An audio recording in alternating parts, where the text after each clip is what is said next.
You may not have some comments or suggestions. You're welcome to, welcome. Yes, I will expand on it. My first interaction with what happened to me back in 2012 on February 17th. My response to that, when I was brutally assaulted and disrespected and humiliated by two Portland police officers, Gregory Baldwin and Officer Jordan Winkle, who was in training at the time, did a very disservice to themselves and to society and community as a whole, and to myself.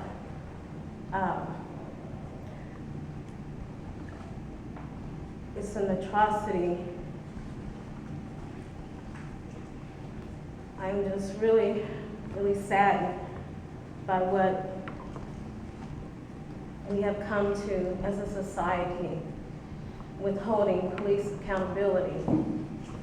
And we're still here having these meetings, having these city council meetings, you know, instead of firing these police officers, firing these city councilmen, getting rid of the mayors, getting rid of the crooked judges. I went to like 5 hearings.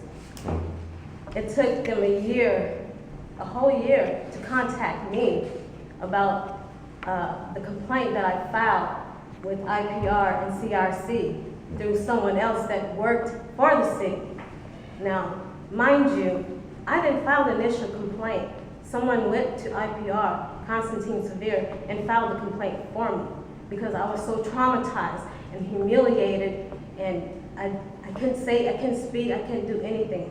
I stayed in the house, you know, I couldn't do anything. I was just so helpless, you know. I didn't have, you know, no outside help from anyone.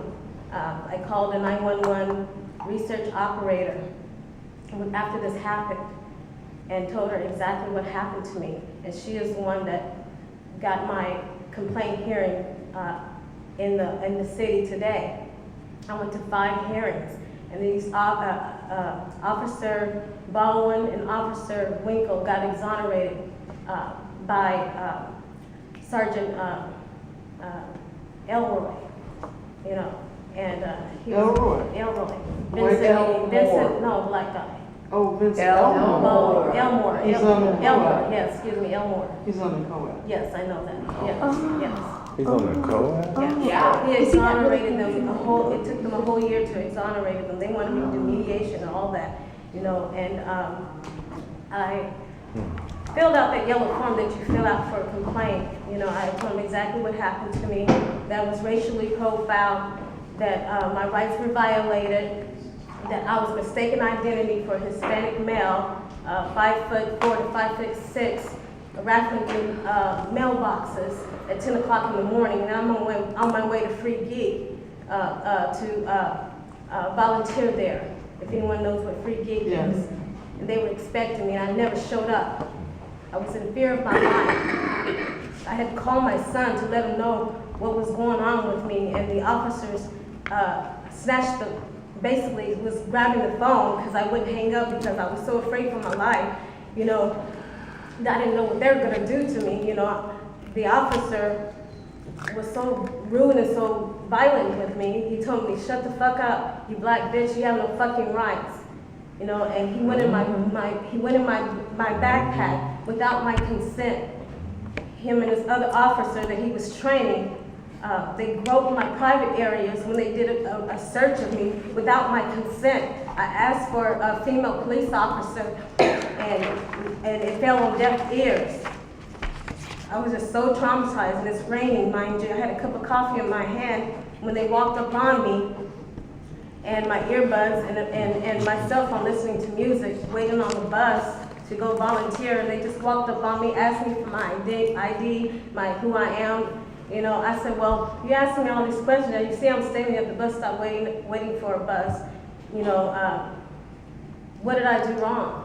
What did I do wrong? You know, Why are you here? Why are you asking me all these questions? I have a right to ask you questions just as well. I am a citizen.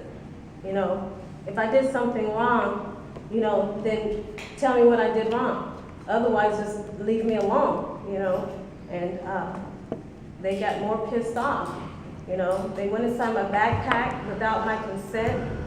Didn't find any mail, you know. He said, I saw you get off the bus stop, Miss Haynes. You know, he went inside my backpack without my consent, so I'm gonna get it anyway. And he went in there and got my backpack and got my ID out of there. There was no mail in there. I'm not a Hispanic male. I'm 4'10", Native American black woman. And I told them, I said, who are you looking for? Who are you looking for? They would never tell me. I didn't know that they were looking for a Hispanic male until I went to my first hearing. My advocate, Brianna Swift, was my advocate at the time, and she didn't know either as well. Everybody else knew what was going on but me. The CRC knew what was going on but me. And they just railroaded me at my hearing, you know, and made me out to be a criminal. Yes, the CRC, IPR, Constantine Severe. He said, I'm sorry, Ms. Haynes, for stacking the deck on you and your son. You know, from another case that they brought, an old case that they brought in on me, trying to stack the deck on me. You know, they violated my rights. I have PTSD now. I'm injured. I don't even really go anywhere anymore. I don't have a social life, you know? I think all black people have the right to say they have PTSD. Yeah. All black people No have the doubt. right to say they Yeah. have Yeah. PTSD, whether we say it It's or a true not. fact. And who's going to tell us that we don't after 300 years of a system in place? Okay? So we have to start somewhere. We have to look at that, and we have to know that that's there. We have to own our parts in all of that before we move forward. I look like I was 100% cotton picker.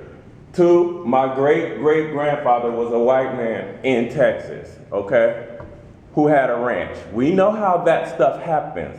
But to see me, I look like I come from a line of cotton pickers, okay?